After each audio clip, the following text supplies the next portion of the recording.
चलो स्टार्ट करें फिर बेटा, है ना। तो क्या पढ़ रहे थे हम लोग? कंपाउंड्स कंटेनिंग नाइट्रोजन पढ़ रहे थे ना। और कंपाउंड हाँ कंटेनिंग नाइट्रोजन में प्रिपरेशन ऑफ अमाइंस पढ़ रहे थे। प्रिपरेशन ऑफ अमाइंस कंप्लीट कर लिया था शायद, है ना? नो नहीं, सर, अमोनोलाइसिस बाकी है। हाँ, अमोनोलिसिस बाकी था। ठीक है बेटा, और हम लोगों ने जो कंप्लीट कर लिया था वो था रिडक्शन। रिडक्शन के अंदर नाइट्रो और साइनाइड्स कंप्लीट नाइट्राइल। कर लिया था, मतलब नाइट्राइल्स और अमाइड्स कंप्लीट कर नाइट। लिया था। ये तीन चीजें हमने कंप्लीट कर ली थी। और उसके बाद में फिर गैब्रियल थैलीमाइड को मैंने डिटेल में आप लोग को किस तरह से याद करना है वो भी सिखाया था। और एक हॉफमैन। हॉफमैन ब्रोमोमाइड रिएक्शन मैंने आप लोगों को कंप्लीट करवा दी थी। अभी अपना जो बाकी है वो उसके अंदर एमोनोलिसिस बाकी है। और उसके बाद में जो अपने को पढ़ना है बेटा वो केमिकल प्रॉपर्टीज पढ़नी है। ठीक है, तो अब एक काम करता हूँ, सबसे पहले तो मैं आपको एमोनोलिसिस समझा देता हूँ। और एमोनोलिसिस करने के बाद में फिर एक बार अपने अच्छे से पीडीएफ देख लेते हैं। और उसके बाद में फिर केमिकल प्रॉपर्टीज पे मूव करेंगे। ठीक है, चलो मैं स्क्रीन को शेयर कर लेता हूँ।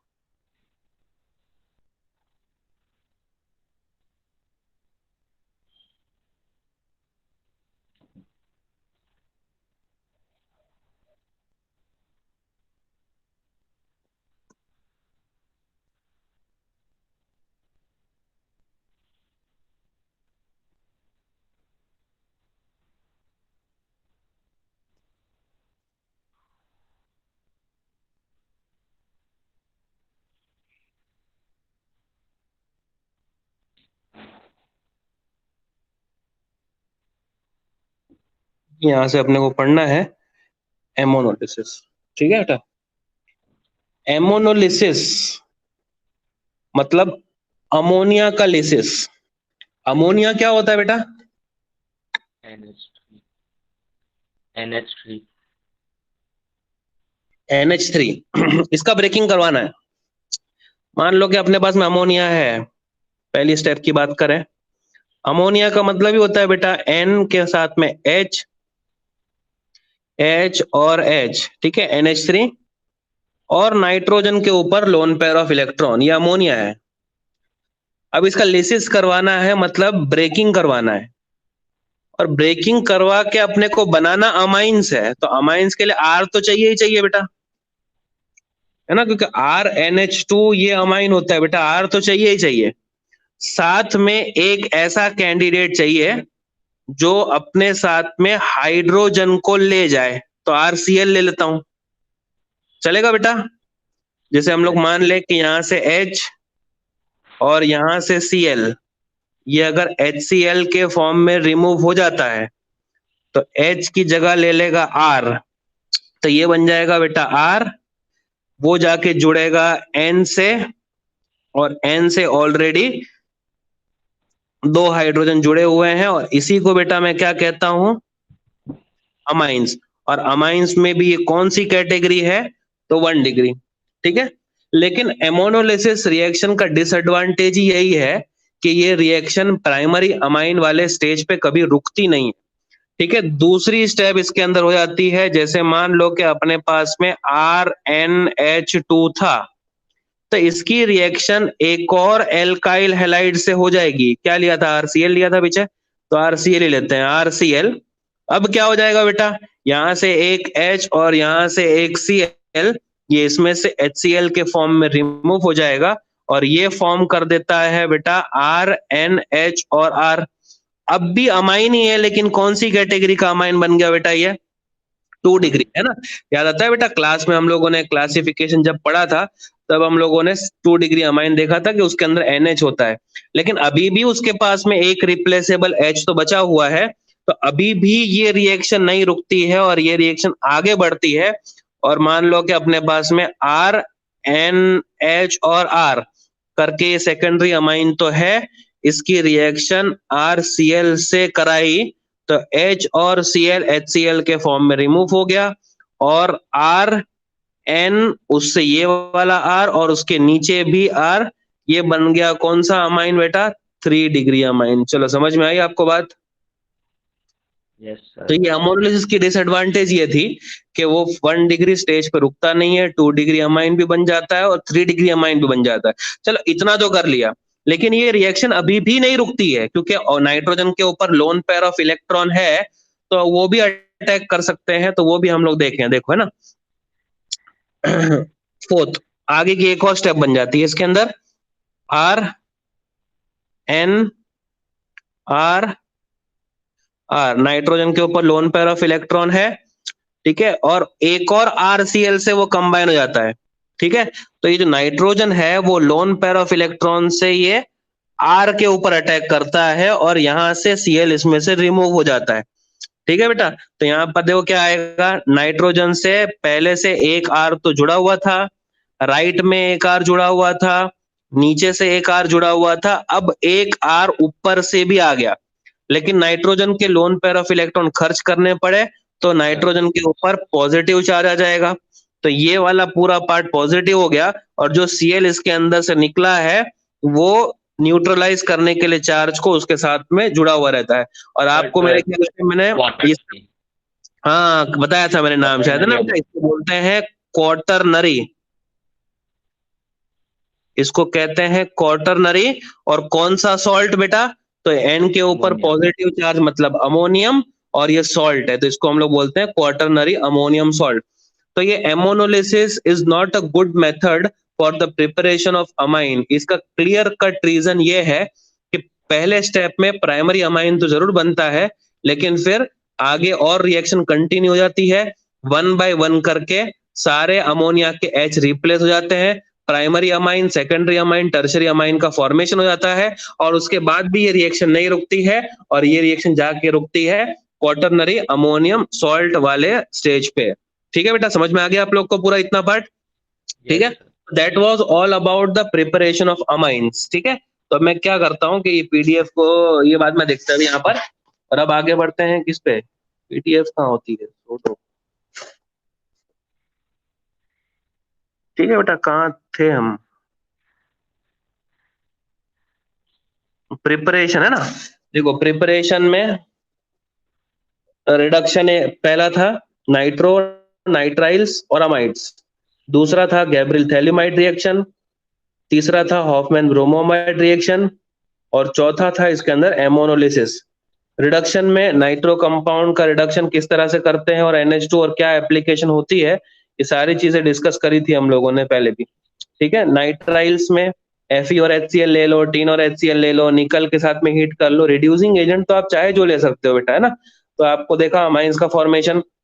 अब उसके बाद में अमाइड्स, लिथियम एल्यूमिनियम हाइड्राइड ले लोगे तो अमाइन बन जाता है ना। और उसके बाद में मैंने शायद आप लोगों को कन्वर्ट द फॉलोइंग, देखो ये वाला एग्जांपल है वो शायद मैंने करवाया है आप लोग को लास्ट लेक्चर में, कि प्रोपेन 1,3 डायोल से पेंटेन 1,4 डायमाइन बना के दिखाओ, बताया था कि नहीं ये वाला। सबसे पहले OH को हटा के Cl लगाते थे, फिर Cl को हटा के साइनाइड लगाते थे, और बाद में रिडक्शन करके उसको CH2NH2 में कन्वर्ट करते थे। तो ये वाला पार्ट मैंने बता दिया आपसे, है ना। नाइट्रोबेंजीन से क्लोरोबेंजीन बनाना है तो ये भी आप लोग कर सकते हो बेटा, ये भी एकदम ईजी है, ये भी करा ही है इनफैक्ट हमने, कि नाइट्रोबेंजीन से पहले एनिलीन बनाते हैं रिडक्शन करके, और एनिलीन का जब सैंड मेयर करवाते हैं और डायजोटाइजेशन और सैंड मेयर करवाते हैं तो उससे क्लोरोबेंजीन मिल जाता है बेटा, है ना। ये वाला करा हुआ है कि नहीं हमारा लास्ट टाइम पे, तो मेरे ख्याल से मैंने आपको इतनी बड़ी चेन रिएक्शन दे के ही पूरा का पूरा समझा दिया था, तो ये भी हमारा करा हुआ है। ठीक है बेटा, फिर उसके बाद में सर हाँ ठीक है ठीक है।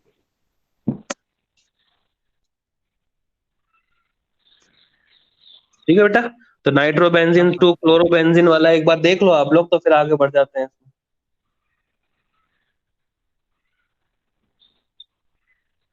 ठीक है, आगे बढ़े बेटा। पहले नाइट्रो को हटाया, NH2 लगाया, डायजोटाइजेशन करके बेंजीन डायजोनियम क्लोराइड बना देंगे, और बाद में CO2 Cl2 HCl से रिएक्शन करवा के क्लोरोबेंजीन बना देंगे बेटा। ठीक है, अच्छा सेकंड वाली जो रिएक्शन है वो गैब्रियल थैलिमाइड है, मैंने आप लोग को नोट शायद लिखवाई भी थी कि एलिफेटिक प्राइमरी अमाइन बनाने के लिए काम आता है ये। थैलिमाइड का स्ट्रक्चर अल्कोहलिक KOH से रिएक्ट करो, N- और K+ बना दो, फिर है ना बेटा दो NaOH के मॉलिक्यूल से रिएक्ट करते हैं हम लोग, RNH2 बनता है, और बाय प्रोडक्ट के फॉर्म में ये निकल जाता है बेटा। ठीक है, बेंजीन के ऊपर CONA और CON है, ठीक है, तो सोडियम थैलेट बोलते हैं वैसे। ठीक है चलो, अच्छा Hoffmann bromamide reaction, Hoffmann bromamide में RC डबल बॉन्ड और NH2 की रिएक्शन Br2 और 4 NaOH से होती है, तो RNH2 Na2CO3 NaBr और H2O बनाता है। ठीक है, मैंने नोट भी लिखवाया था आपको कि हॉफमैन ब्रोमोमाइड रिएक्शन है ना, प्रोडक्ट जो भी बनाता है उसके अंदर रिएक्टेंट के कंपैरिजन में एक कार्बन कम होता है। देखो इन्होंने लिखा है हॉफमैन ब्रोमोमाइड हमेशा एक कार्बन को कम करती है, करती नहीं है, ये करता है। ठीक है, कन्वर्ट द फॉलोइंग में प्रोपेनामाइड टू प्रोपेनामाइन। देखो मैंने आपको ये बताया था कि सेम कार्बन वाला अगर अमाइन आपको प्रिपेयर करना है तो हॉफमैन ब्रोमोमाइड नहीं चलेगा, आप लोग को फिर रिडक्शन करना पड़ेगा, 3 कार्बन का 3 कार्बन। ठीक है, लेकिन आपसे अगर बोले कि प्रोपेनामाइड से आपको इथेनामाइड बनाना है, तो ये भी लास्ट लेक्चर में हमने करा हुआ है कि एक कार्बन अगर आपको कम करना है, प्रोपेनामाइड से इथेनामाइड बनाना है, तो आप लोगों को फिर हॉफमैन ब्रोमोमाइड रिएक्शन को पढ़ना पड़ता है। ठीक है, फिर उसके बाद में एमोनोलिसिस जो मैंने अभी आपको बताया है ना, पहले प्राइमरी अमाइन बनता है, फिर उसके बाद में रिएक्शन नहीं रुकती है, सेकेंडरी अमाइन बनता है, फिर रिएक्शन नहीं रुकती है, टर्शरी अमाइन बनता है, और लास्ट में मैंने आपको सिखाया वहां पे आर की जगह पे इन्होंने C2H5 लिया, उससे थोड़ी कुछ फर्क पड़ता है ना, आर की जगह पे आप CH3 भी ले सकते हो, कुछ भी ले सकते हो, और लास्ट में जो बनता है बेटा क्वाटरनरी अमोनियम सॉल्ट। तो यहाँ तक हम लोग कंप्लीट कर चुके हैं, आप लोग को समझ में आ गया पूरा पूरा पार्ट। तो ये अमाइंस चैप्टर में अमाइंस का प्रिपरेशन हम लोग कंप्लीट कर चुके हैं, और अब अपने को पढ़ने का है उसकी केमिकल प्रॉपर्टीज। ठीक है, केमिकल प्रॉपर्टीज अपने को पढ़ना शुरू करना है, और ओके केमिकल सर। प्रॉपर्टीज देखो इतनी सारी हैं, ये आप लोग एक बार टेबल अच्छे से देख लें ना। सबसे पहले तो अपने को अमाइंस का बेसिक नेचर डिस्कस करना है, basic nature of amines. Amines जो होते हैं वो बेसिक इन नेचर होते हैं, क्या प्रूफ है उनका, के कैसे निकालते हो उनका, के बी सॉरी के बी कैसे निकालते हो, पी के बी कैसे निकालते हो, ये कौन कौन से रिएक्शन है वो डिस्कस करेंगे। फिर अमाइन का अपने को अगर करना है अल्काइलेशन तो किस तरह से करा जाता है, फिर अमाइंस का अगर एसाइलेशन करना है तो किस तरह से करा जाएगा वो अपने को सीखना है। फिर फोर्थ जो है बेटा वो इसके अंदर है carbylamine test. Carbylamine test जिस तरह से इंपॉर्टेंट मैंने आप लोग को बताया था गैब्रियल थैलिमाइड और हॉफमैन ब्रोमोमाइड, अमाइंस चैप्टर के अंदर तीसरा जो मोस्ट इंपॉर्टेंट है वो कार्बाइल अमाइन टेस्ट होती है, तो वो एक करेंगे हम लोग। ठीक है, फिर उसके आगे अपने को पढ़ना है हिंसबर्ग रिएजेंट। ठीक है बेटा, हिंसबर्ग रिएजेंट जो बेंजीन सल्फोनिल क्लोराइड होता है वो अपने को पढ़ना है इसके अंदर। फिर केमिकल प्रॉपर्टी ऑफ अमाइंस में हम लोगों को नाइट्रो कंपाउंड्स भी पढ़ने हैं इसके अंदर, और अपने को इलेक्ट्रोफिलिक सब्स्टिट्यूशन रिएक्शन में ब्रोमिनेशन पढ़ना है और नाइट्रेशन पढ़ना है। ठीक है, इतनी सारी चीजें हम लोगों को केमिकल प्रॉपर्टीज ऑफ अमाइंस में पढ़नी है। सबसे पहले हम लोग पढ़ेंगे बेसिक नेचर ऑफ अमाइंस। ठीक है, आप लोग एक बार याद करने की ट्राई करो, बेसिक नेचर ऑफ अमाइंस ये तो पढ़ना ही है, amines are basic in nature सबको पता होता है ये। फिर अपने को पढ़ना है अल्काइलेशन और असाइलेशन। क्या पढ़ना है, अल्काइलेशन और असाइलेशन, ये दो नाम याद कर लो, अल्काइलेशन और असाइलेशन। फिर उसके बाद में दो अपने को टेस्ट पढ़नी होती है। ठीक है, कार्बाइल अमाइन टेस्ट, और उसके बाद में हिंसबर्ग टेस्ट भी बोलते हैं इसको, और हिंसबर्ग रिएजेंट भी बोलते हैं। ठीक है, तो जैसे हम लोग लाइन से पढ़ेंगे तो सबसे पहले बेसिक नेचर पूरा का पूरा कंप्लीट करेंगे, इसको डिटेल में अच्छे से सिखाऊंगा मैं आप लोग को, बहुत सारे क्वेश्चंस बन सकते हैं। फिर अपने पढ़ेंगे इसके अंदर अल्काइलेशन। ठीक है, ये अल्काइलेशन वाला पार्ट हो गया। फिर उसके बाद में अपने को पढ़ना है असाइलेशन। ठीक है बेटा, ये अच्छा, फिर उसके बाद में अपने को टेस्ट पढ़ना शुरू करना है, तो ये हो गई कार्बाइल अमाइन टेस्ट, और उसके बाद में हिंसबर्ग रिएजेंट अपने को पढ़ने का है। ठीक है, और उसके बाद में फिर अपने को इसके अंदर नाइट्रो कंपाउंड्स भी पढ़ने हैं।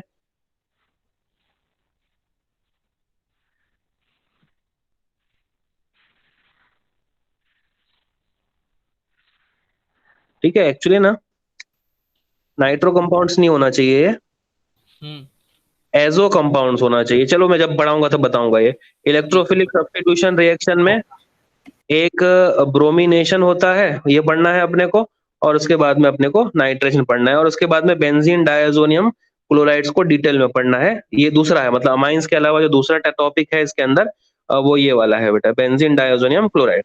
ठीक है, तो अभी हम लोग स्टार्ट करते हैं बेसिक नेचर। आप लोग को याद हो गया बेटा, टेबल याद हो गया।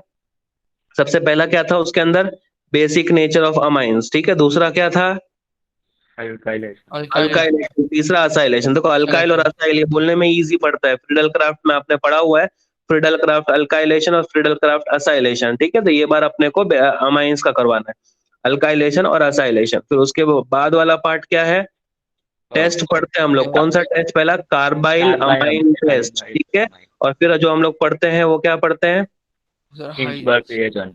हाइंसबर्ग रिएजेंट, ठीक है ना बेटा। फिर उसके बाद में कुछ एजो कंपाउंड्स हम लोग पढ़ते हैं, है ना, जैसे हम लोगों ने बेंजीन डायजोनियम क्लोराइड ये सब चीजें बनाई हुई है, वैसे वाला पार्ट पढ़ते हैं हम लोग।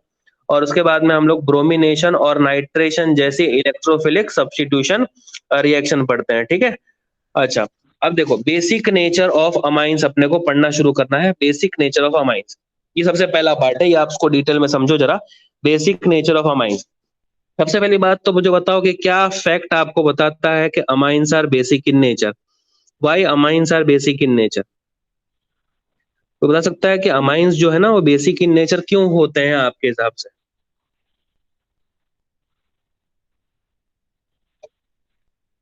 एनी आइडिया बेटा, why amines are basic in nature? Sir nitrogen पे लोन पेयर। नाइट्रोजन के ऊपर लोन पेयर ऑफ इलेक्ट्रॉन है बेटा, और जिस भी एलिमेंट के ऊपर लोन पेयर ऑफ इलेक्ट्रॉन होता है, और अगर वो उस लोन पेयर ऑफ इलेक्ट्रॉन को डोनेट कर सकता है, तो वो लुईस के अकॉर्डिंग इलेक्ट्रॉन डोनर हुआ। और लुईस के अकॉर्डिंग जितने भी इलेक्ट्रॉन डोनर होते हैं वो सारे के सारे बेस होते हैं। याद आया बेटा आप लोग को कि बेसेस आर इलेक्ट्रॉन डोनर? हम लोगों ने last year ionic equilibrium chapter पढ़ा था, उसके अंदर आर्हेनियस का कंसेप्ट पढ़ा था, लॉरी ब्रोनस्टेड का कंसेप्ट पढ़ा था, और उसके बाद में लुईस का कंसेप्ट पढ़ा था। तो लुईस तो सीधा सीधा कहता है कि जो इलेक्ट्रॉन पेयर को एक्सेप्ट कर सकते हैं वो सारे के सारे एसिड्स होते हैं, और जो इलेक्ट्रॉन पेयर को डोनेट कर सकते हैं वो सारे के सारे बेस होते हैं। तो एक हो गया RnH2, उसकी रिएक्शन अपने को करवानी है HCl के साथ में, ठीक है, क्योंकि वो बेस है तो वो HCl से रिएक्ट कर सकता है, डेफिनेटली कर सकता है, ठीक है। अब इसमें रिएक्शन किस तरह से होगी कि जो लोन पेयर ऑफ इलेक्ट्रॉन है यहां से एरो स्टार्ट करे और ये H की तरफ मूव कर दिया मैंने, बराबर है ना। तो ये RnH2 एक H लेने के बाद क्या बना देगा? RnH3। अब नाइट्रोजन ने 4 बॉन्ड बना दिए और उसका लोन पेयर उससे छीन लिया गया, तो उसके ऊपर पॉजिटिव चार्ज आ जाएगा। और Cl माइनस, अभी थोड़ी देर पहले क्वार्टरनरी अमोनियम सॉल्ट जो मैंने बनाया था, बस वो वैसा ही वाला है ना। तो RnH3 प्लस और Cl माइनस बन जाएगा। इसका मतलब सिंपल सा है कि जो compound lone pair of electron को डोनेट कर सकता है उसको डेफिनेटली हम लोग क्या मानेंगे? बेस मानेंगे। और HCl है, उसने लोन पेयर ऑफ इलेक्ट्रॉन को एक्सेप्ट किया, इसलिए इसको हम लोग क्या मानेंगे बेटा? तो एसिड मानेंगे। तो RnH3 प्लस Cl माइनस। अब सोचो कि ये वाला एग्जांपल आपको ऑलरेडी समझ में आ गया होगा। ये अगर मैंने एलिफेटिक अमाइन लिया है तो ये कुछ नहीं बेटा, एरोमेटिक अमाइन ले लिया, बेंजीन के ऊपर NH2 और उसकी रिएक्शन HCl से करा रहा हूं, तो क्या होगी? नाइट्रोजन के पास लोन पेयर ऑफ इलेक्ट्रॉन तो है, वो फिर से वो H प्लस के साथ में मर्ज हो जाएगा और NH3 प्लस बना देगा बेटा, और Cl माइनस बना देगा। समझ में आ गया? Yes sir. ठीक हाँ है। सर। अब है ना, इन जनरल एक रिएक्शन लिखे हम लोग कि RnH2, जैसे अभी तक ये जो जनरल रिएक्शन लिखी थी H2O के साथ में करवा देते हैं हम लोग। ठीक है, आपको तो पता ही है बेटा कि H2O जो होता है वो एम्फोटेरिक इन नेचर होता है। H2O जो होता है वो एम्फोटेरिक इन नेचर होता है, मतलब वो एसिड की तरह भी बिहेव कर सकता है और बेस की तरह बिहेव कर सकता है, डिपेंड करता है कि सामने कौन है। सामने अगर बेस है तो वाटर एसिड बन जाएगा, और सामने अगर एसिड है तो वाटर बेस बन जाएगा। जैसे मान लो कि RnH2 की रिएक्शन अगर हम लोग H2O से करवाते हैं अगर, ठीक है, तो इसमें रिएक्शन क्या होनी है कि ये अगर बेस है, ठीक है, तो बेस की एक डेफिनेशन और होती है कि बेसेस जो होते हैं वो प्रोटॉन एक्सेप्टर भी होते हैं। और अभी तो आपको पता ही है ना कि NH2 से NH3 बन रहा है, ठीक है। जो बेसिस होते हैं वो प्रोटॉन एक्सेप्टर भी होते हैं। तो ये जो NH2 है वो इसका एक H लेने के बाद, पानी को अगर मैंने ऐसा लिख दिया तो भी चलेगा, HOH, तो इसका H लेने के बाद ही क्या बन जाएगा बेटा? RnH3 प्लस, और इसमें से ये जो OH है वो OH माइनस के फॉर्म में निकल जाएगा। बोलो बराबर है ये?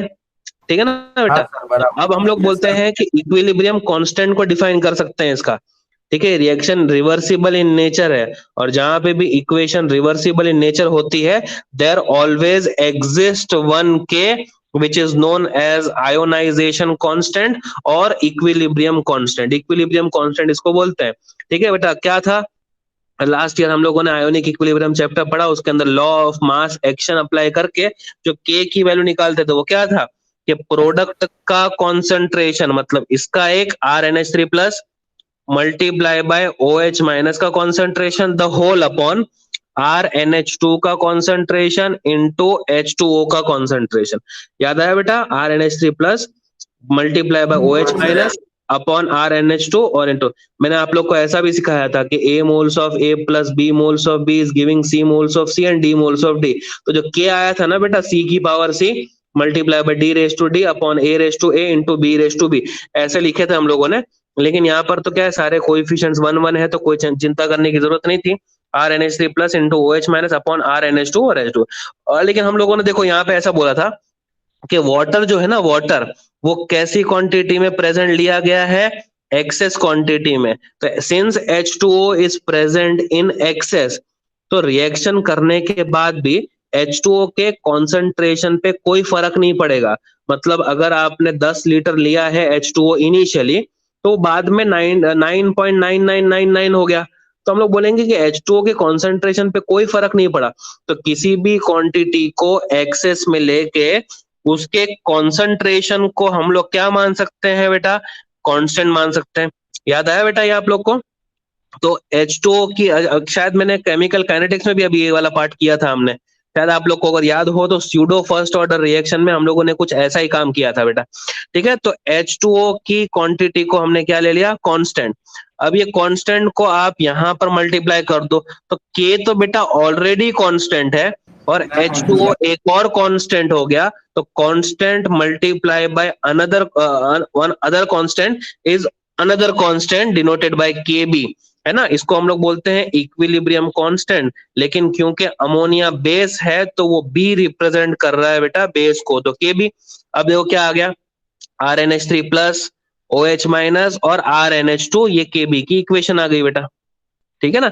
अब ये KB। अच्छा, अब मुझे बताओ, सिंपल सा फैक्ट मुझे आप लोग बताएं कि अगर KB की वैल्यू ज्यादा है, किसी भी दो बेसिस है, मान लो कि A एक बेस है और दूसरा बेस है B, दोनों में से अगर मैं आपसे कहूं कि A की KB की वैल्यू ज्यादा है, मतलब मोर है, तो KB की वैल्यू का ज्यादा होना, तो क्या मैं ऐसा कहूं कि A की बेसिसिटी, ऐसा कह सकते हैं कि A की बेसिसिटी B से ज्यादा होगी, ऐसा कह सकते हैं कि उल्टा होगा इसका?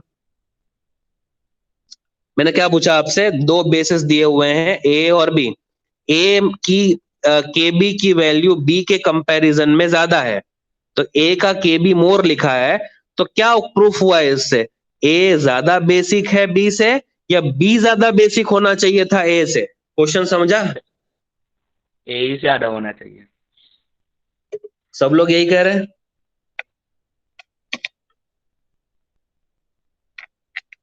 कोई और कुछ और कहना चाहेगा बेटा? बोलो।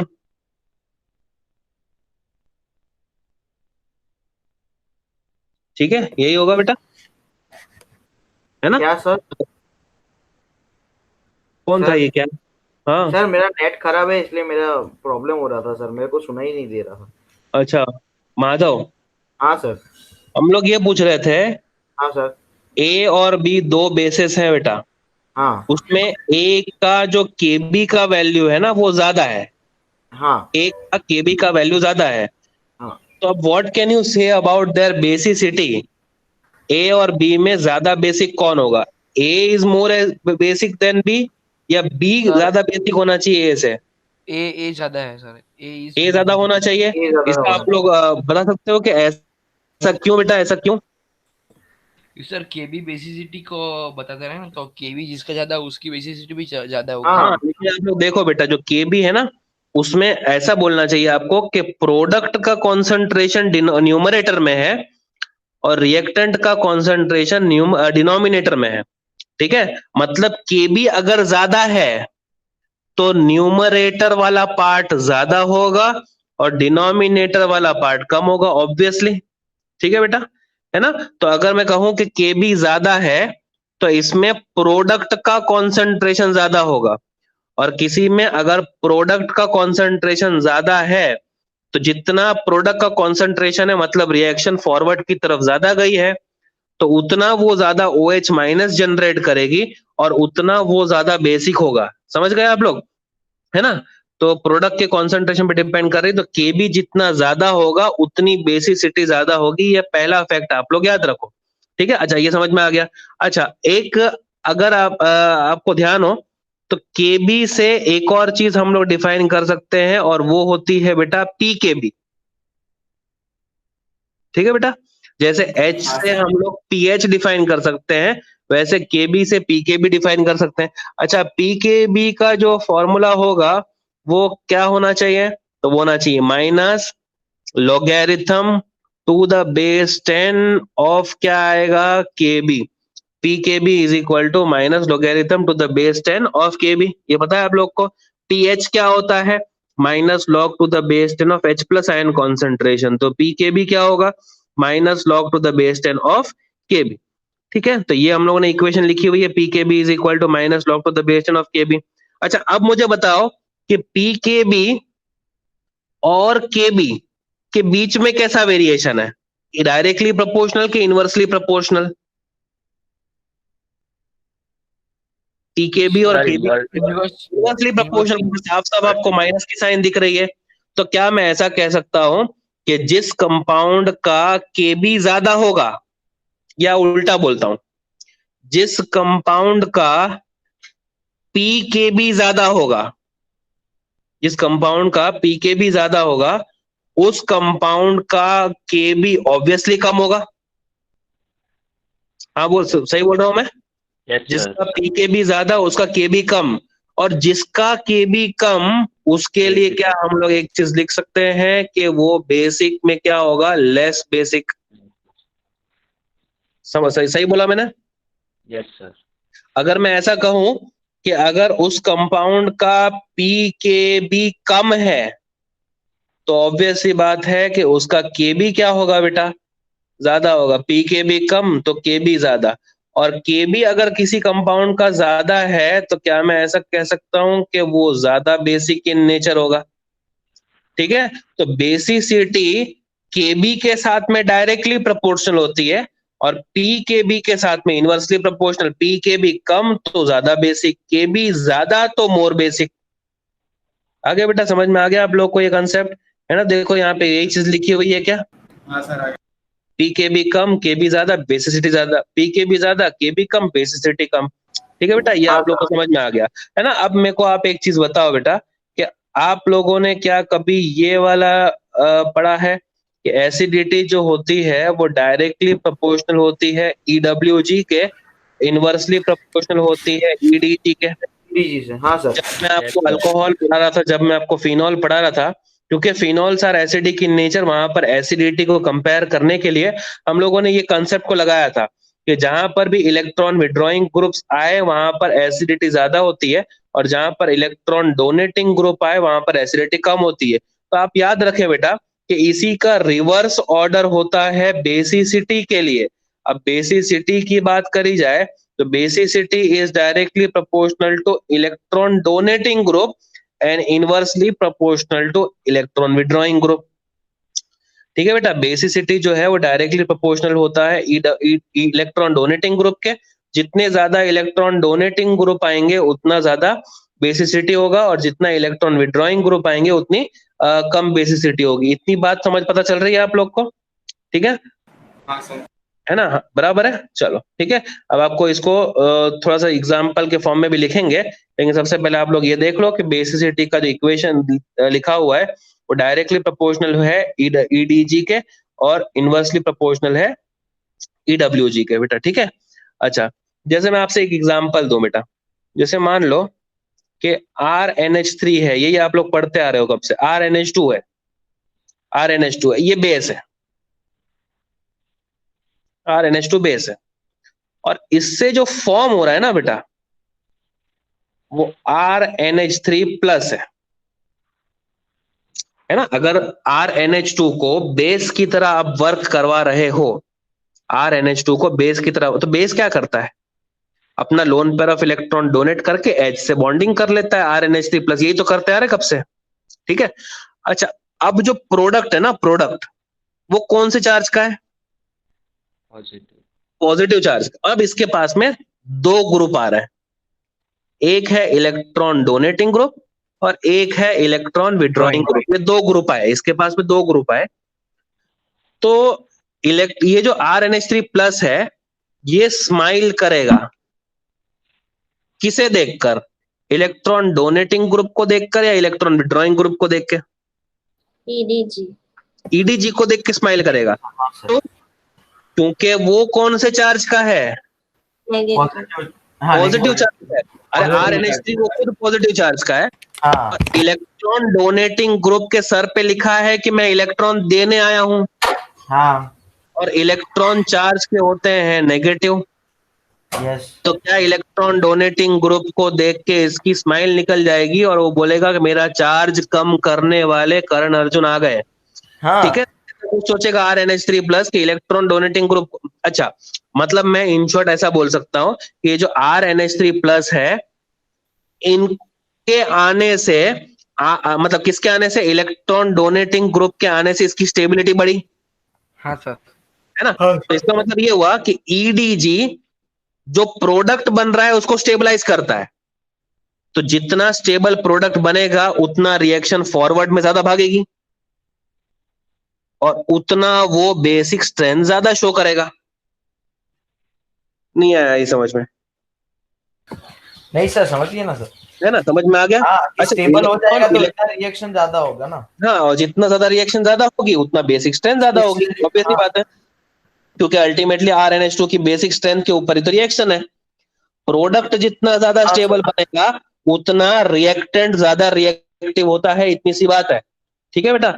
अच्छा, इलेक्ट्रॉन विड्रॉइंग ग्रुप, वो तो सर पे लेके आ रहा है कि मेरे को इलेक्ट्रॉन चाहिए।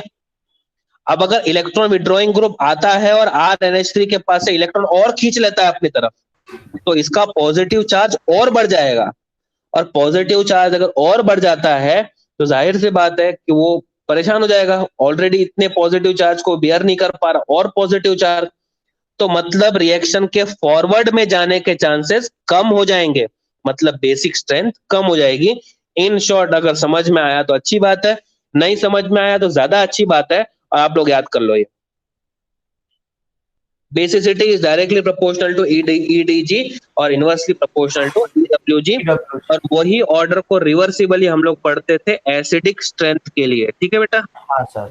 ठीक है, अब मैं आपको एक सिंपल सा क्वेश्चन दूं, ये लोग ने जो क्वेश्चन लिखा होगा वो अपने पढ़ेंगे, लेकिन अभी Yes. आपको एक सिंपल सा क्वेश्चन ले लेते हैं। हाँ ठीक है, जैसे मान लो कि एक है बेटा एनिलीन, ये आपको कंपाउंड ए दिया हुआ है आपको, ठीक है बेटा? हाँ ये एनिलीन दिया हुआ है, एक आपको दिया हुआ है 4 मिथाइल और एनिलीन, इसके स्ट्रक्चर नहीं बना रहा हूँ, स्ट्रक्चर आप लोग इमेजिन कर सकते हैं। हाँ सर। और एक है बेटा 4 नाइट्रो एनिलीन। ऐसे आपको 3 कंपाउंड दे रखे हैं, एक एनिलीन है, एक 4 मिथाइल एनिलीन है, और एक 4 नाइट्रो एनिलीन है। अब आपसे पूछे कि इसके अंदर इन तीनों में से सबसे अच्छा बेस कौन सा है? Sir 4 methyl aniline. 4 methyl aniline. Why, क्या रीजन है? सर वो डोनेटिंग ग्रुप है। मिथाइल जो है बेटा इलेक्ट्रॉन डोनेटिंग ग्रुप है, अगर मिथाइल इलेक्ट्रॉन डोनेटिंग ग्रुप है तो वो बेसिसिटी को बढ़ा देगा। ठीक है, फिर उसके बाद में उससे कम बेसिसिटी किसकी होगी? अगर मोस्ट बेसिक 4 मिथाइल एनिलीन है तो सेकंड नंबर पे किसका नाम आएगा, ऐसा पूछ रहा हूं बेटा। नाइट्रो सर 4 नाइट्रो में। अबे सेकंड नंबर पे बोल रहा हूँ यार, 4 अच्छा, मिथाइल एनिलीन हाँ फर्स्ट नंबर पे आपने बोला बेसिक है, तो second एनिलीन ना बेटा, एनिलीन के पास तो कोई ग्रुप नहीं है ना। हाँ सर। हाँ सर। हाँ, मिथाइल जैसा सपोर्टर नहीं है, लेकिन नाइट्रो जैसा दुश्मन भी तो नहीं है, दुश्मन भी नहीं है। हाँ सर। है? तो फर्स्ट के बाद में सेकंड, फिर उसके बाद में थर्ड नंबर पे फिर किसका आएगा? 4 नाइट्रो एसिड का आएगा बेटा। ठीक है? Yes sir. अच्छा, ठीक है, आप लोगों को समझ में आ गया, वो अच्छी बात है। ठीक है, अच्छा, अब मैं आपसे एक सवाल और पूछूं। ठीक है, एक काम करें, थोड़ा इसको आगे डिस्कस कर लें, फिर तो बढ़ जाएगा। हाँ सर। आगे आगे, ठीक है बेटा? चलो, अभी आप लोग मुझे 1 2 3 4 आपको 4 कंपाउंड दे रखे हैं। RNH2 है, RNHR है, मतलब प्राइमरी है, सेकेंडरी है, टर्शरी है, और चौथे स्ट्रक्चर में आपको अमोनिया ले लिया गया है। ठीक है, अब आपको मुझे ये बताना है कि इसमें से जो बेसिसिटी का ऑर्डर निकल के आएगा वो कौन सा आएगा और क्यों? सर 3 2 1 4। 3 2 1 4। बाकी लोग बाकी लोग क्या कहते हैं?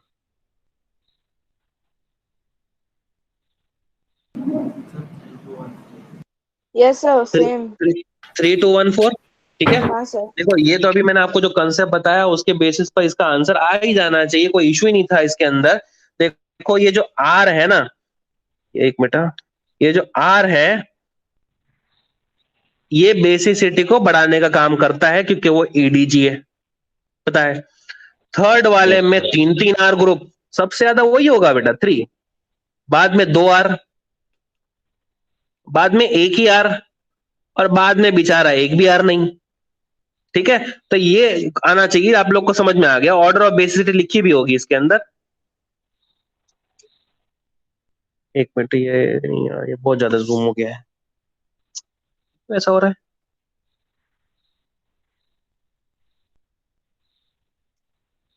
हाँ ठीक है, तो ऑर्डर ऑफ बेसिसिटी बेटा 3, 2, 1 और 4, ठीक है। अच्छा अब इसको हम लोग ऐसा थोड़ा चेंज करके लिखते हैं कि 3 डिग्री सबसे ज्यादा बेसिक होता है, बाद में 2 डिग्री, बाद में 1 डिग्री, बाद में अमोनिया। ये तो स्ट्रक्चरली लिख दिया 3, 2, 1 और 4, है ना।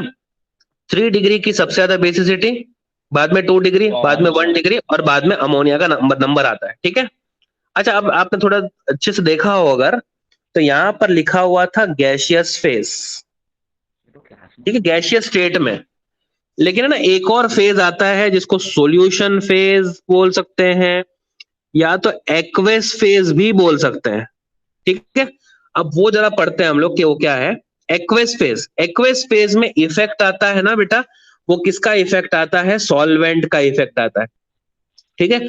जैसे मान लो कि अमोनिया बेस है, तो वो क्या करेगा बेटा? H प्लस आयन से कंबाइन हो जाएगा, फिर क्या बन जाएगा? NH4 प्लस बन जाएगा। बस वही काम है ना बेटा, H को ले लेना है और अपने ऊपर पॉजिटिव चार्ज को छोड़ देना। अब अगर अमोनिया है तो जो प्रोडक्ट बनता है NH4 प्लस। अच्छा मान लो कि RNH2 होता तो NH3 बनता।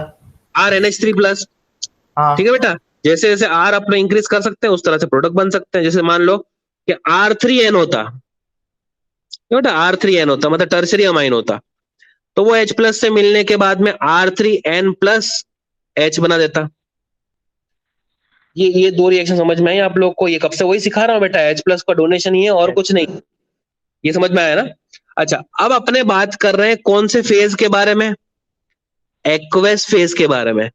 एक्वेस फेज में क्या चीज होती है? सॉल्वेंट के फॉर्म में H2O। अब है ना H2O आए इसको स्टेबलाइज करने के लिए, क्योंकि हम लोगों को पता है कि किसी भी सॉल्वेंट का काम क्या होता है कि सॉल्यूट के चारों तरफ आके कंबाइन करने लेना, मतलब उसका हाइड्रेशन कर देना, और हाइड्रेशन के वक्त एनर्जी रिलीज होती है, प्रोसेस एक्सोथर्मिक होती है और स्टेबिलिटी बढ़ती है। जो मैंने बोला आप लोग को कुछ भी समझ में नहीं आया? अच्छा हुआ आपने पहले बता दिया, हमको समझ नहीं आया। अभी समझ मेरे को पता है कि आप लोग क्या समझ में आता है क्या नहीं समझ में आता है, ठीक है। चलो अभी मैं समझाता हूँ। मान लो कि एक आयन है A, एक कंपाउंड है AB, ठीक है बेटा, आयोनिक है, A प्लस है और B माइनस है। इसको डाल दिया हम लोगों ने पानी से भरे कंटेनर में, तो ये AB इसके अंदर चला गया और अलग हो गया, एक A प्लस बन गया और B माइनस बन गया। दिखना बंद हो गया मतलब डिसॉल्व हो गया, ठीक है। अब क्यों दिखना बंद हुआ? जब पानी के अंदर A प्लस गया, एक H2O यहां से सराउंड कर लिया, एक H2O यहां से सराउंड कर लिया, एक H2O यहां से, एक H2O यहां से, एक H2O यहां से, एक H2O यहां से और एक H2O यहां से। हाँ सर। ये सराउंडिंग बन गया। हाँ सर। अब बताओ कि क्या हम A प्लस को देख पाएंगे? अब नहीं सर, चारों तरफ H2O दिखेंगे। इस प्रोसेस को बोलते हैं सॉल्वेंट मॉलिक्यूल का या वाटर मॉलिक्यूल का अपने आयंस की तरफ चारों तरफ से आके अट्रैक्ट हो जाना, कवर हो जाना। इस प्रोसेस को हम लोग क्या बोलते हैं बेटा? हाइड्रेशन। ठीक है बेटा। अब देखो A प्लस चारों तरफ अपने H2O को देखने के बाद में वो उतना ही स्टेबल हो गया जितना एक सेलिब्रिटी हाँ अपने चारों तरफ गार्ड्स को देख के होते हैं स्टेबल। Okay sir. क्यों क्यों स्टेबल हुआ? क्योंकि ए प्लस को ए प्लस से रिपल्शन का खतरा था। हाँ ए प्लस एक ही थोड़ी डाला है उसके अंदर हमने, ए प्लस तो बहुत सारे डाले हैं ना। तो Yes, sir. ए प्लस से रिपल्शन करने वाला था, लेकिन अब H2O चारों तरफ से गिर गए, हाँ उसके चारों तरफ एक प्रोटेक्शन की शील्ड बन गई। अब दूसरा ए प्लस तो कुछ नहीं बिगाड़ पाएगा, बराबर। तो स्टेबल हो गया। मतलब हाइड्रेशन प्रोसेस होती है किसी भी आयन को स्टेबलाइज करने के लिए। हम्म अगर स्टेबल हुआ तो एनर्जी कम होती है कि नहीं? हाँ कोई सर। भी चीज स्टेबल होती है तो उसकी एनर्जी कम होती है। मैंने ऐसा आप लोग को हजारों बार बताया है कि हाँ अगर हाँ मैं स्टेबल हूं तो मेरी एनर्जी कम होगी, चारों तरफ दौड़ता नहीं फिरूंगा मैं, ठीक है। तो अब मैं कैसा कहूं कि ए प्लस स्टेबल हुआ तो उसकी एनर्जी कम हुई, और उसकी एनर्जी कम हुई तो गई कहां? सराउंडिंग में। सराउंड H2O सराउंडिंग में चली गई, क्योंकि एनर्जी हाँ। Can neither be created nor be destroyed. can be destroyed, हाँ अगर ए प्लस की एनर्जी कम हुई है तो एनर्जी गई सराउंडिंग में, और जब एनर्जी सराउंडिंग में लिबरेट होती है तो प्रोसेस होती है एक्सोथर्मिक, यस सर। और जितनी एनर्जी रिलीज होती है उस एनर्जी को हम लोग बोलते हैं हाइड्रेशन एनर्जी। अब समझ में आ गया आप लोग? हाँ ठीक है। Yes, अच्छा, sir. अब मुझे बताओ कि ये NH3 का जब ये NH4 प्लस बना हाँ और R3N का R3N+H बना, हाँ तो ये मॉलिक्यूल का स्ट्रक्चर मैंने यहाँ पर बना लिया। हाँ अब बोलो कि पानी में जाने के बाद हाइड्रेशन इसका भी होना है, और हाँ। पानी में जाने के बाद हाइड्रेशन इसका भी होना है। हाँ सर। किसका हाइड्रेशन आपके हिसाब से अच्छे से हो पाएगा?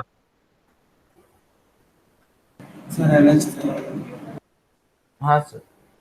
मैंने सुना नहीं है बेटा, आपने बोला लेकिन मैंने सुना नहीं। सर NH4 स्टेरिकली ज्यादा इंजर्ड नहीं है तो वो होगा। कौन सा बोलना है? NH4 प्लस का, NH4 प्लस का हाइड्रेशन ज्यादा होगा, ऐसे कह रहे हो आप लोग, है ना? इसका हाइड्रेशन ज्यादा होगा, ऑब्वियसली ज्यादा होगा। पता है क्यों इसका हाइड्रेशन इसलिए ज्यादा होगा? क्योंकि पानी का O आया ना जब, हाँ तो O नेगेटिव चार्ज का था, हाँ H पॉजिटिव चार्ज का था, हाँ। और क्योंकि ये H N से जुड़ा हुआ है, H पॉजिटिव, हाइड्रोजन बॉन्डिंग, हाँ सर। ये वाले H से भी हाइड्रोजन बॉन्डिंग, ये वाले H से भी हाइड्रोजन बॉन्डिंग, हाइड्रोजन बॉन्डिंग ये वाले H से भी हाइड्रोजन बॉन्डिंग। तो पानी को तो बड़ा प्यार आ रहा है NH4 प्लस पे, एकदम सर। ठीक है। तो हाँ। ये तो इसकी जो आंखें निकल पड़ी है, तो हम लोग बोलेंगे इसका हाइड्रेशन बहुत ज्यादा होगा, जबकि इसका हाइड्रेशन बहुत कम, क्योंकि एक ही H है। हाँ सर। ठीक। अच्छा, मुझे बताओ कि जिसका हाइड्रेशन ज्यादा होता है उसकी स्टेबिलिटी क्या होती है? ज्यादा होती है। ज्यादा होती है। मैंने अभी आपको सिखाया है ना कि जितना ज्यादा हाइड्रेशन होगा उतना वो मॉलिक्यूल या आयन कंफर्टेबल महसूस करेगा, हाँ सर। उतनी उसकी स्टेबिलिटी बढ़ेगी, उतनी उसकी एनर्जी कम होगी, उतना उसका वो प्रोसेस ज्यादा एक्सोथर्मिक होगा। समझाया ना मैंने आपको अभी? ठीक है। Yes, तो sir. अब अगर मैं आपसे पूछूं कि एक्वेस फेज में इन दोनों में से ज्यादा स्टेबल कौन है? NH4। NH4. और प्रोडक्ट जितना ज्यादा स्टेबल होता है उतना रिएक्शन फॉरवर्ड डायरेक्शन में ज्यादा जाती है, हाँ Yes, sir. तो उतना ही NH3 ज्यादा बेसिक हुआ कि नहीं? हाँ हाँ सर, ज्यादा बेसिक हुआ। आया आप लोग को समझ में? तो Yes. क्या हम लोगों ने पूरी रिवर्स बात कर दी? गैसियस हाँ, फेज सर। में इंडक्टिव इफेक्ट की हेल्प से आपने बोला था कि सर ये इलेक्ट्रॉन डोनेटिंग ग्रुप होने की वजह से बेसिसिटी को बहुत बढ़ाएंगे, तो 3 डिग्री सबसे ज्यादा बेसिक होगा, हाँ। लेकिन और अमोनिया सबसे कम। लेकिन वही बात जब एक्वेस फेज में आपसे पूछी गई तो आप कह रहे हो कि सर अमोनिया सबसे ज्यादा बेसिक। हाँ और फिर बाद में कौन सा ऑर्डर होगा? NH3 के बाद में 123 का ऑर्डर, हाँ सर। और ये ऑर्डर पहले वाले ऑर्डर से बिल्कुल रिवर्स है।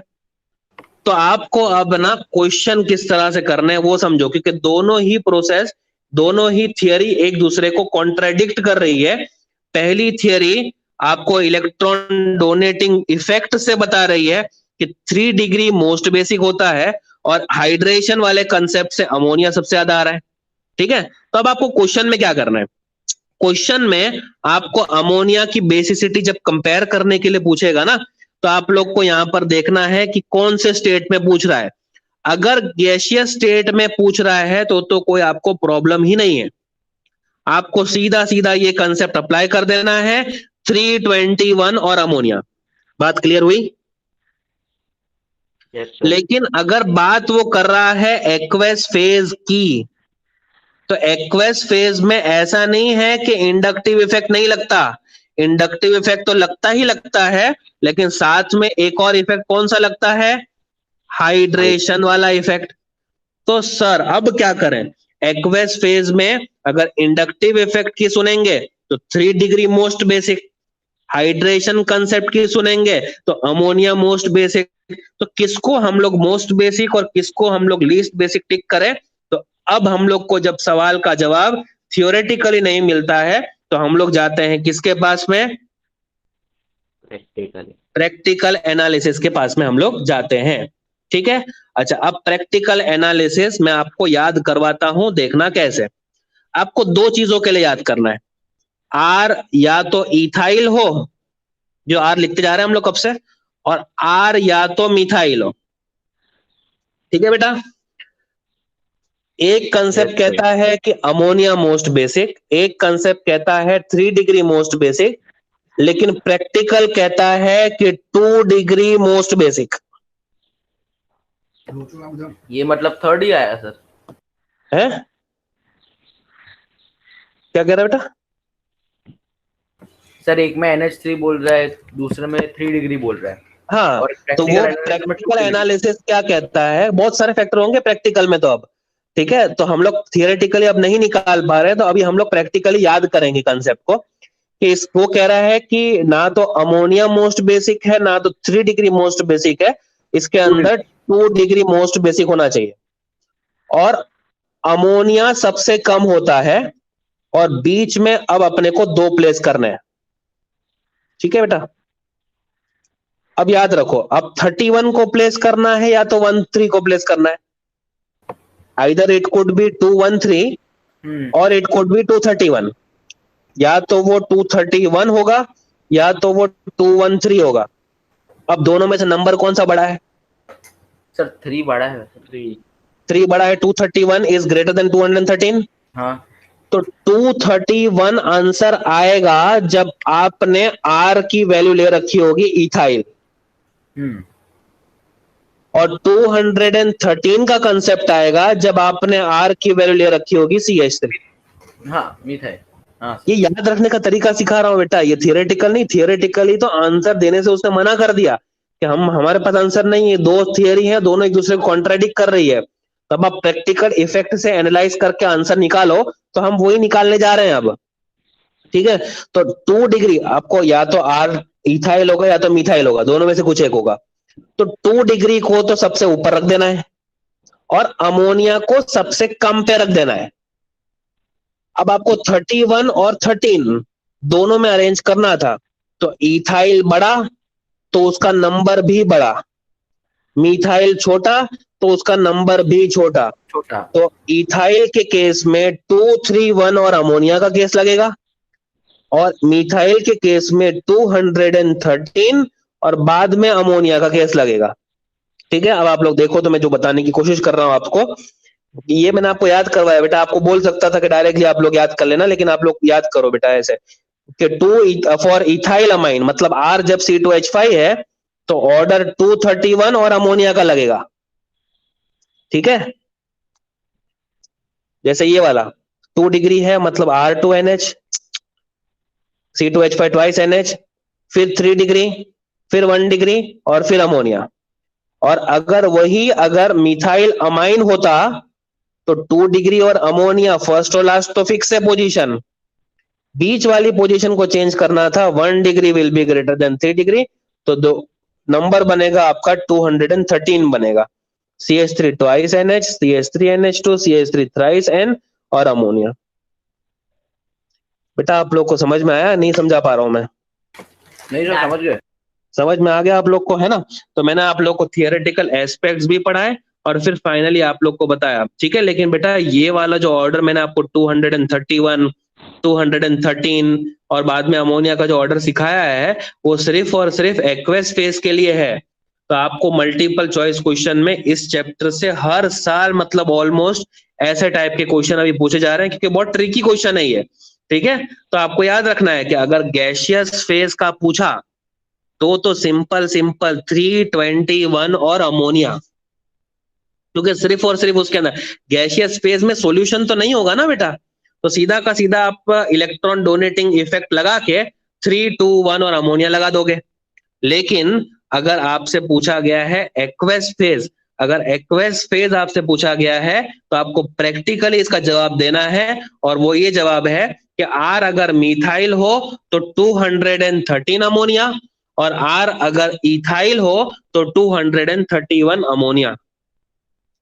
एकदम क्लियर है? तो आगे बढ़े बेटा, यस सर। है ना? बाकी लोग कुछ बोल ही नहीं रहे, बोलो।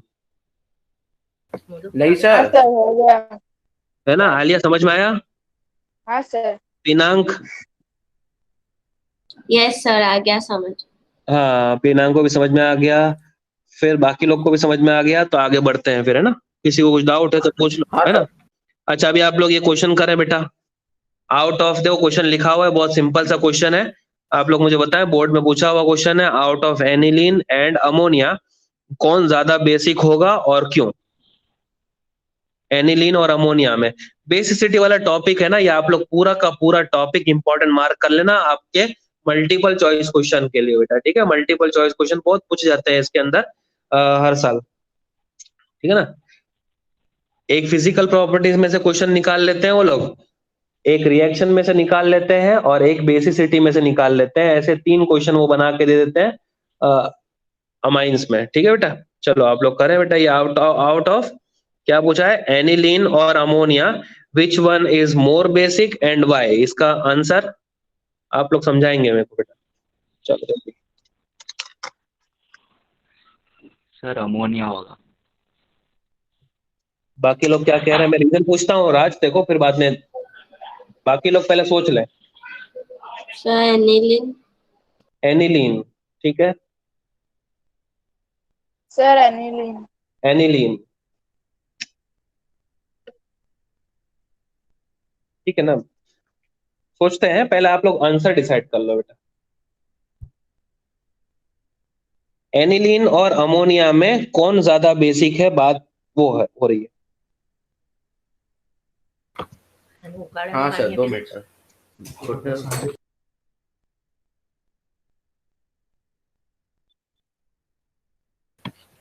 सर अमोनिया शायद। शायद अमोनिया।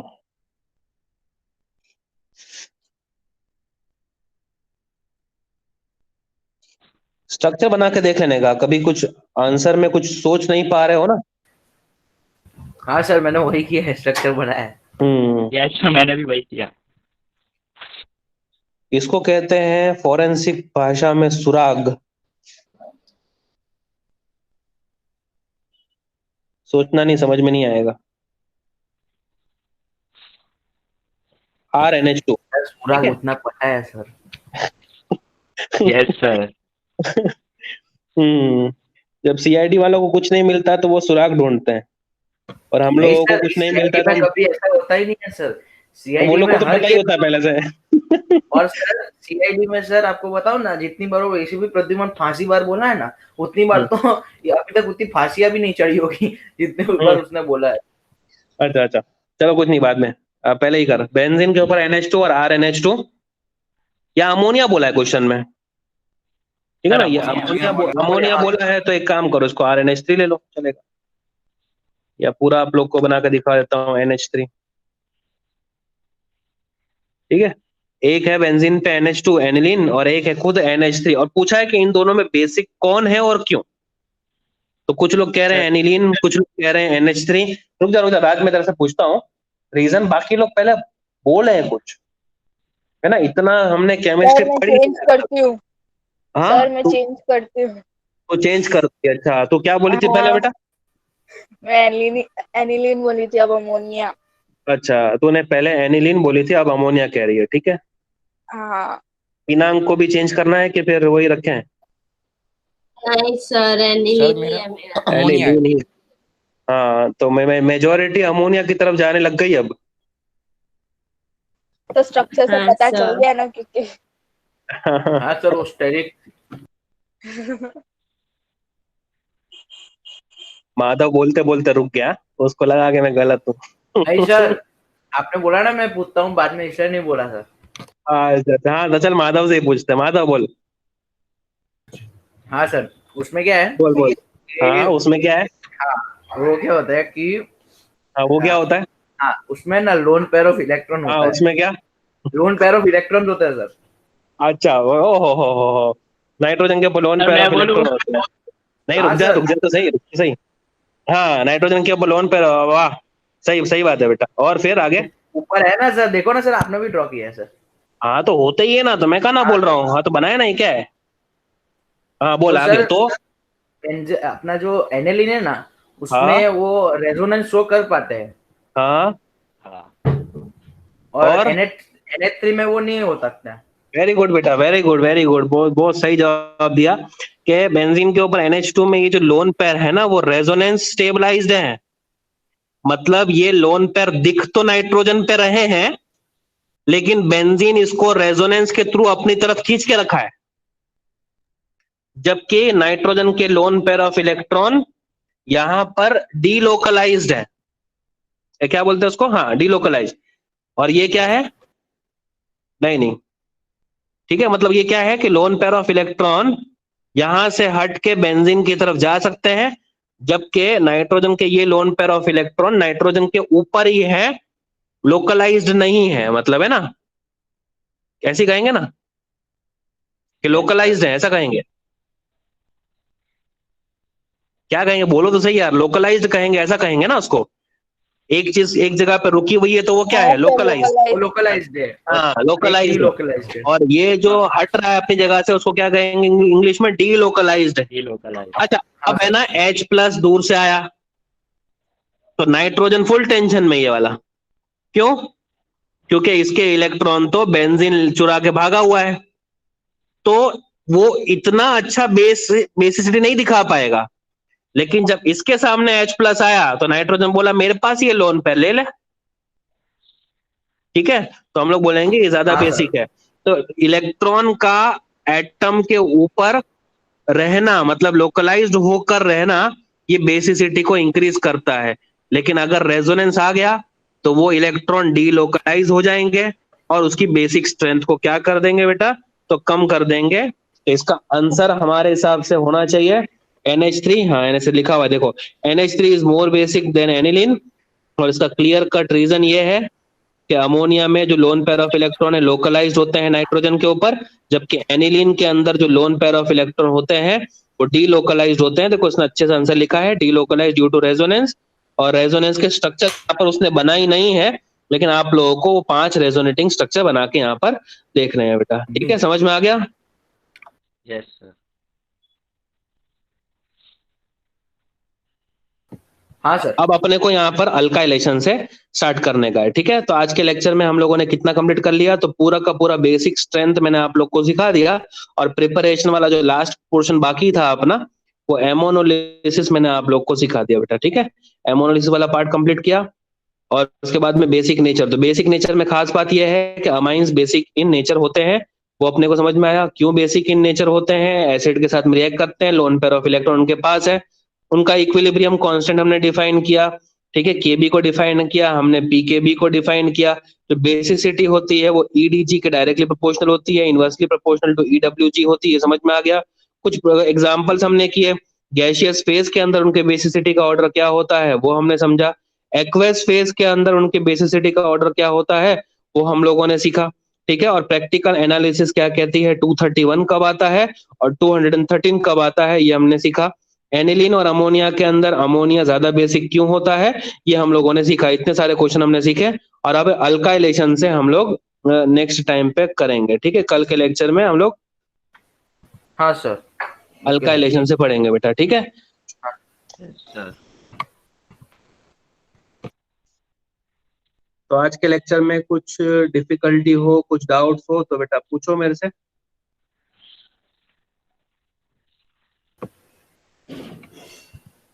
हाँ सर। के लेक्चर में कुछ डिफिकल्टी डाउट ऐसा कुछ? नहीं सर। ठीक है बेटा, फिर निकले। No sir. हाँ सर। ओके ठीक है सर। बाय बेटा, bye. Bye sir, thank you. Bye Bye. Sir. Yes, sir. Bye sir.